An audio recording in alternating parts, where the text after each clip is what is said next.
Hello, I'm David Hunt. Today's guest is somebody very important because he is a life member of Joy, and so am I. We became life members on the same day. He's also a radio producer, he's a musician, he's a tech genius. I don't know how people can do stuff like that, and so many other things that we're going to find out. David Moyle, hello and welcome. Thank you very much, David, and congratulations on your life membership. Well deserved. And likewise with you. And as I said to you, I couldn't have been more happier than to be made a life member on the same day as you. So let's start your life. We'll get to why you're sitting with a dog. It's a beautiful little dog. Yes. Yeah, Rex. But it would be Rex, is it? Yes. We'll get to that later. Let's start off with a kid growing up. How was life as a kid? Life was good. Yeah. It was. I was eldest of 5, and the rest are all sisters. All is that sisters. Right? Yes, yes. So there were some challenges along the way, but overall it was a great growing up, great family environment. We're just around the block from the school, so that made life fun, and we were very involved with the church as well. So it was fun. It was educational. It was always busy. We always had things to do. Yeah. Dad was a maintenance carpenter, or cabinet maker by trade, but maintenance carpenter, and that was always really interesting because the garage was not necessarily a place to store cars. Yep. All sorts of things in there, all the tools of the trade, of course, but so many different pieces of timber, and he would always be making something. It might be a desk or a very nice cabinet for someone, a display cabinet type thing. And he worked at the museum at one stage. Oh, did he? He did. What did he do? Making cabinets? In the old museum in Russell Street. Yeah. And he did everything maintenance-wise there Right. from a carpentry perspective. Did you ever go along behind the scenes? Yes, we were very lucky. Fantastic. A number of times. There's a picture somewhere in the family of one of my younger sisters sitting on the back of a lion. Oh, what? You wouldn't be allowed to do that anymore. Oh no, Oh, definitely gosh. not. But that's one of the memories. Did you get a those photo years. of that or not? I haven't got one, but I'm sure there is a photo somewhere around the place. Right. Oh gosh, things you used to get away with back in that era. Yes. And how were you at school? Were you a good student? Pretty good student. You would have been a good person. You would have. The teacher would have liked you because you wouldn't have gotten into trouble, would you? I think I was probably one of the more sedate and mundane students, yes. Yeah, and you would have taken a lot in because you're the sort of person that you've taught yourself a lot of skills along the way, but they're skills that of actually learning, aren't they? Oh, learning is everything. Yep. Learning is everything. It might be coming into the studio today to see what goes on here. I'm learning as I'm here. Certainly, right throughout my life, the way I gather skills and experience is to watch what goes on. I find that really interesting as well, that so many people these days with their mobile phones, I'm like it, I love social media, but you're missing out on so much if you're not watching what's happening in your world. Sitting on a train or a tram, you can learn so much, can't you? It intrigues me that if I go driving with any of my children, if I'm driving, they're on their phones. They're not looking around at what goes on. When I was young, I'd sit in the back seat, and I have a feeling I might have used the window winder as the accelerator for the car. It just has a faint recollection of that from when I was really young. Oh, wow. As Dad would drive us all around the place, up to Castlemaine, where Mum had a sister and her husband. But the way I learnt to navigate was because I sat in the back seat watching where we were going. Yeah. We went down Atherton Road every Sunday morning to church, and over the bridge and down Horton Road, and then came back again. Yep. Makes perfect sense. And church became quite important to you, didn't it? Oh yeah, it has been, and still is, a significant part of my life. Yep. Growing up in the family, in the church, we went to Hughesdale Congregational, as it was way back then, changed to Uniting, and when that church became a little bit shallow in terms of numbers for kids, Mum and Dad decided to move to Mount Waverley, to St John's, and that was a considerably bigger church at the time. Got involved with the youth group, with the band, and I didn't sing, but got involved with the singing group in terms of the music side of things. Yeah. Had a great time.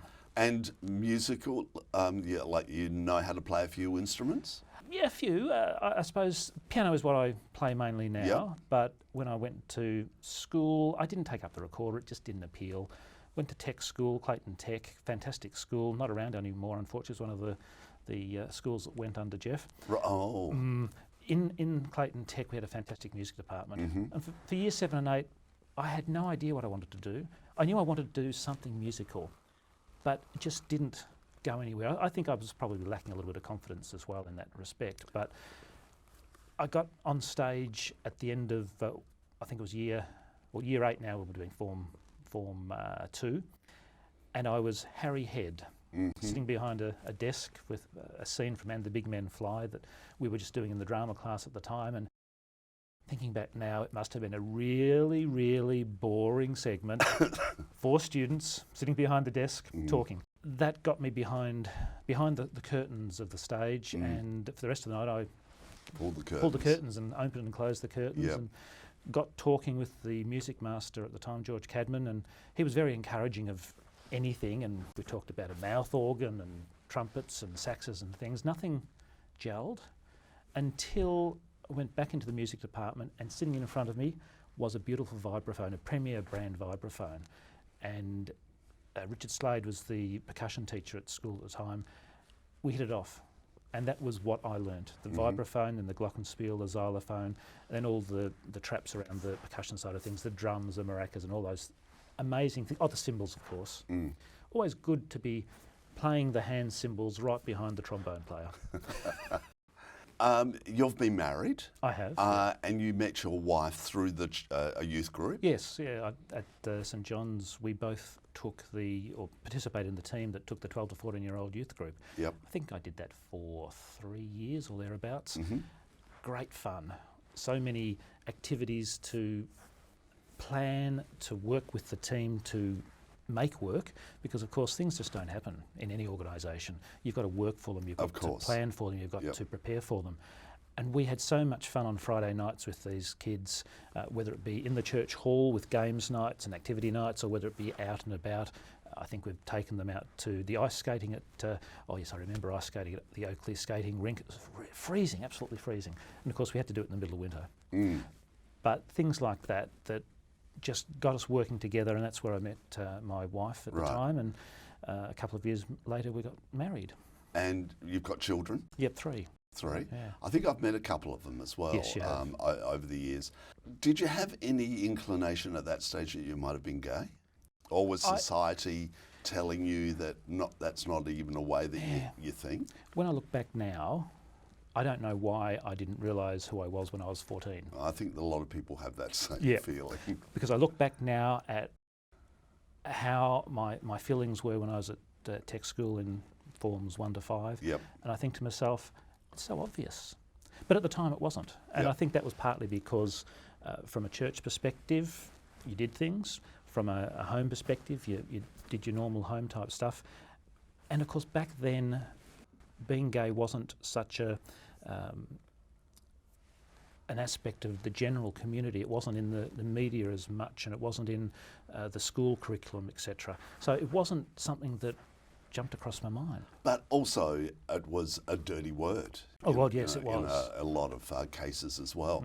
You obviously have done it, knowing you as a person, you would have done a great job with your children, but what was that moment that all of a sudden you realised that I think I might be gay?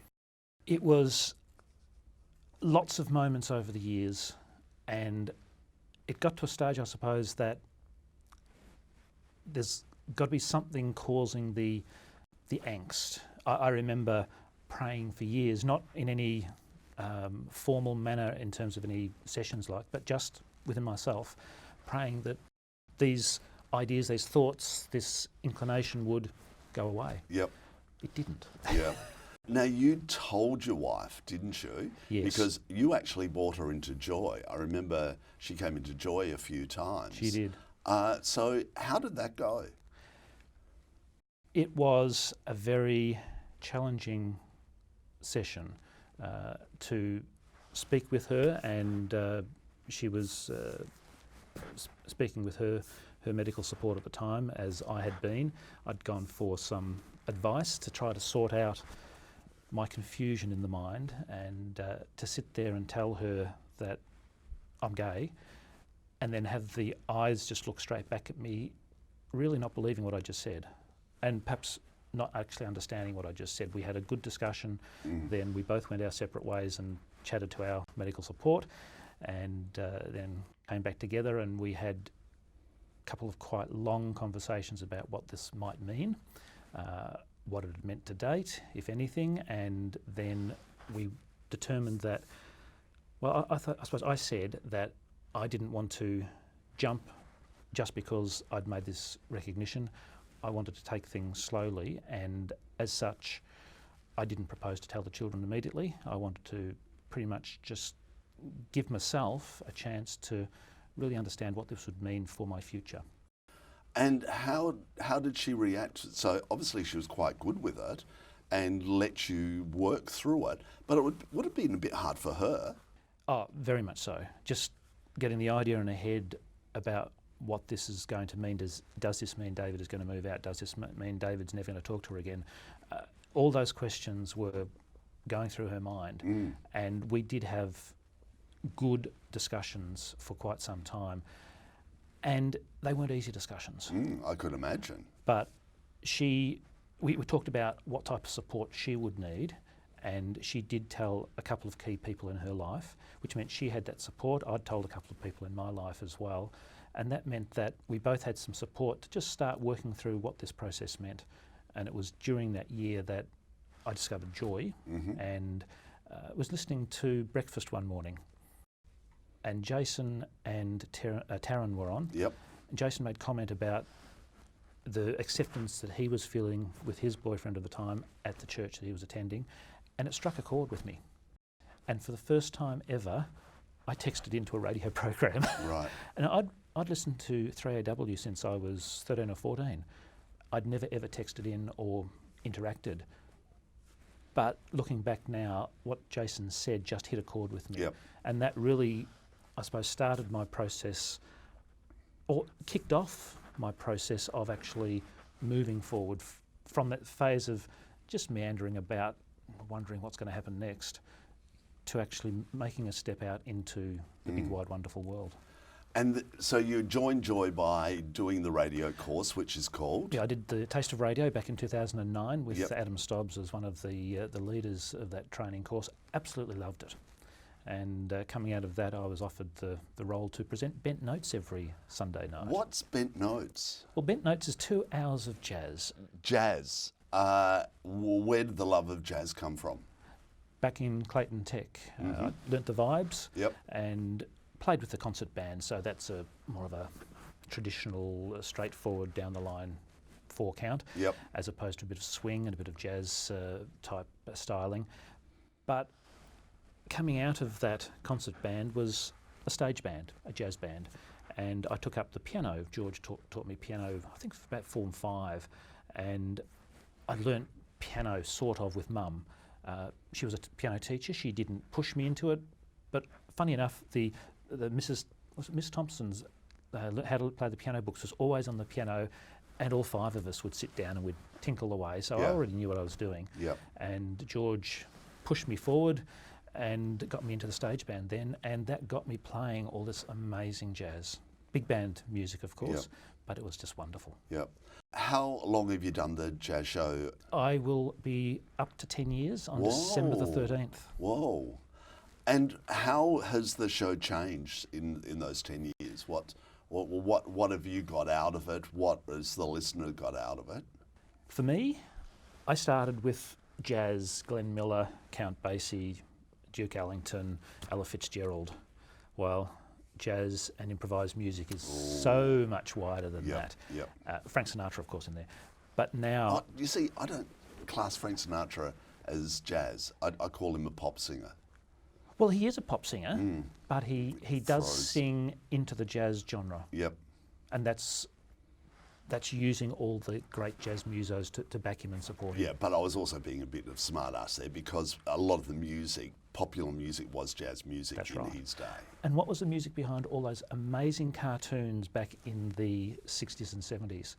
The Gigantor and Huckleberry Hound, it was jazz bands. And I think that's part of where my jazz has come from watching all these amazing cartoons, learning the piano with Mum, playing at church with the vibes and the piano, a bit of organ, and then getting into the reality of playing the piano in a real jazz band and having a wow of a time. Your wife, well, let's take a step back. Are you still friends with her? Oh yes, very much so. Oh, good. We're And I getting could well. imagine that. That's the sort of person you are.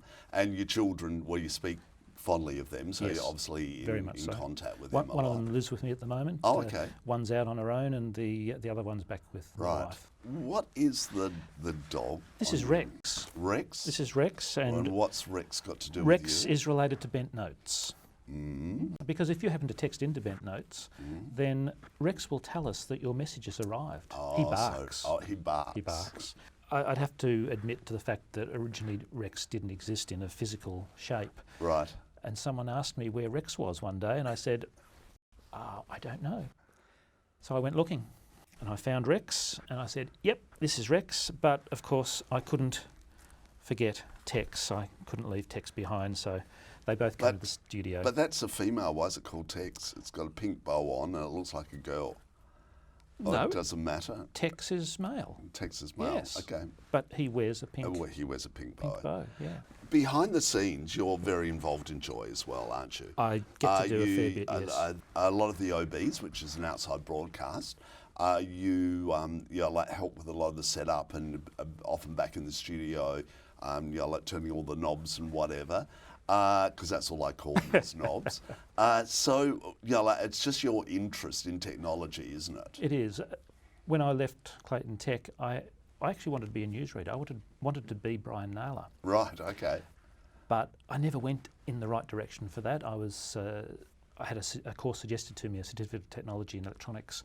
I went and did that, and then joined the Herald in electronics. So grew a love and an understanding of electronics, and that sort of followed me through my career. Yep. So when I get into a studio, everything just makes sense. Yep. I love getting into an environment where I can take a bit of technology, put it all together, and make something work beautifully. So putting together a show such as Bent Notes, got to put all the music together and play the appropriate sponsor announcements, etc. Get it all sounding smooth together. It's such a great challenge and such a thrill when it all works. OBs, of course, are just that one step up. Oh, they are, because it's technical issues all the time. And communicating with the presenters that people, are out of studio or vice versa. And again, it's just that thrill of knowing the challenge, putting all the tech in place and having it work perfectly. Relationship nowadays, are you in one? I am, yes. How long's it been? Something like the 11th of November 2010. Okay, but we're not counting. No. What's his name? His name's Chum. Right. How did you meet? He was a listener. He was my serial texter, and I got to meet him. Right. And we hit it off. Right. Yeah. Was that a bit awkward to begin with when you thought, oh, I'm meeting a listener? Yes, I was not real comfortable in one sense, but at the same time, I was looking forward to meeting one of my listeners. And I remember you telling me too. Do you remember telling me that? No, I don't. Oh, you said, I'm actually meeting one of my listeners. Ah. And that was way back then. Yes. It was way back then. Yeah. So it's obviously worked out, and he's a lovely man. Very I don't much know so. him well, but I think he's a lovely man. Yeah. Where do you see the future for yourself, David? That's a good question. Haven't really thought about it? I'm a person who doesn't necessarily put a lot of thought into lots of future type stuff. Yeah. I sort of look at where I am and the immediate need. But I suppose from a future perspective, I'd like to see that my children are able to look after themselves and on a good wicket, and they're doing okay at the moment. The youngest one is 20 and sort of just... You must be really old. I'm absolutely ancient, David. But I'd like to see that he certainly solidifies himself into his career, and then I suppose probably reduce some of my time commitment, which I've started to do, because I think that's one of the things that has been with me all my life, very, very involved in everything, and I don't get time to do things. No, well, you told me something off air, and I thought, why are you doing that? And I thought, and he went, oh, because, and I just shook my head and listened anyway. But I am learning to say no. Oh, are you? It's been hard, but slowly. I'll remember that. Yeah. I'll ask you something really stupid, and if you say yes to me, I'll come up and slap you. David Moyle, an absolute treat talking with you. There is so much more we can talk about, especially music. I'll see you around the traps, I'm sure. And congratulations on your life membership. Thank you, Joy. David. I'm David Hunt, and we'll be seeing you soon.